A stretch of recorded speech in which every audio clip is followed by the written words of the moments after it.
सिंधुदुर्गमधील शेतकऱ्यांना आधुनिक पद्धतीने आपल्या शेतातील माती परीक्षा करण्यास सोपे व्हावे या लक्षणीय उद्देशाने शिक्षण विकास मंडळ संचलित श्री स ह केळकर कॉलेज देवगड येथे अद्ययावत माती परीक्षण प्रयोगशाळा बनवण्यात आली आहे. शेतकऱ्यांच्या शेतातील मृदा चाचणी करून त्यानुसार त्यात काही कमतरता आढळल्यास खतांची योग्य मात्रा देऊन उत्पादन वाढवण्यास हा उपक्रम खरंच फार मोलाची कामगिरी बजावणार आहे. कोकणातील आंबा शेती संदर्भात सद्यस्थिती व आव्हाने तसेच वातावरणात होणारे बदल यामुळे देवगड हापूस आंब्याचे कमी उत्पादन यामुळे शेतकरी वर्ग हैराण झाला आहे व त्यांना प्रचंड आर्थिक, मानसिक व शारीरिक नुकसानाला सामोरे जावे लागत आहे. आंबा बागायतमध्ये ज्या खतांच्या मात्रा दिल्या जात आहेत त्यात निश्चित मात्रा योग्य परीक्षण नसल्याकारणाने कमी जास्त प्रमाण होत आहे. हेही कारण आंबा पीक कमी येण्याचे ठरू परिणामी केलेला खर्चही बाहेर न पडल्याकारणाने बागायतदार आर्थिक नुकसानीस बळी पडतो. या मोठ्या समस्येवर तोडगा मिळावा म्हणून देवगड कॉलेज व कृषी विभाग यांच्या माध्यमातून माती परीक्षण करून त्यातील 14 अन्य घटकांची तपासणी करून त्यावर योग्य सल्ला देऊन खतांच्या मात्रा संतुलित करून उत्पादन वाढवण्यासाठी ही माती परीक्षण लॅब खरंच फार उपयोगी पडेल.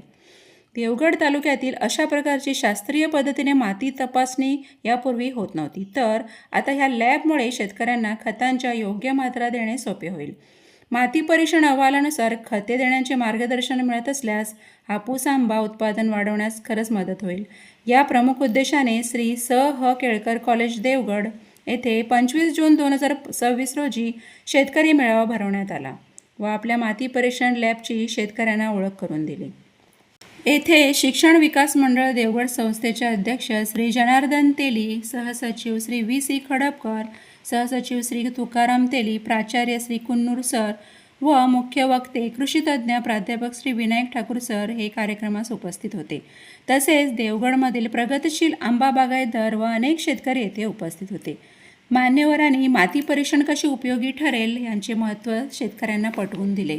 प्राध्यापक श्री विनायक ठाकूर सरांनी गेली 4 वर्षे हापूस उत्पादन, दुष्काळ व कमी उत्पादकता लक्षात घेता बदलत्या वातावरणात शेतीसमोरील आव्हाने आणि त्यावर उपाय याविषयी विस्तृत चर्चा करून देवगड हापूस लागवडीमध्ये पर्यायी आंतरपिके काय घेता येईल यावर प्रकाश टाकला.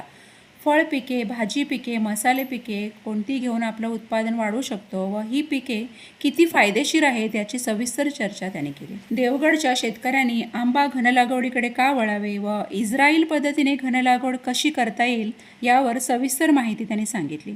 हापूस व्यतिरिक्त मागणी असलेल्या आंबा जाती जशी त्यामध्ये पायरी, गोवा माणकूर, एटीएम, रुमानी, रत्न हापूस, मियाझाकी वगैरे अशा आंबा लागवडीची शास्त्रोक्त माहिती त्यांनी इथे दिली. त्याचप्रमाणे नारळाच्या उत्पादन जाती व ॲग्रो टुरिझमसाठीच्या जाती याविषयी लागवड करून कसा लाभ घेता येईल याचीही माहिती त्यांनी दिली. काजू, सुपारी, शेवगा, मसाले अशा विविध पिकावर शेतकऱ्यांच्या प्रश्नांना अनुसरून उत्तम व योग्य मार्गदर्शन त्यांनी इथे केले व कोकणातील विशेषतः देवगडमधील शेतकऱ्यांना माती परीक्षण करून खत मात्रा संतुलित करून आपलं उत्पादन वाढीचाही त्यांनी सल्ला दिला.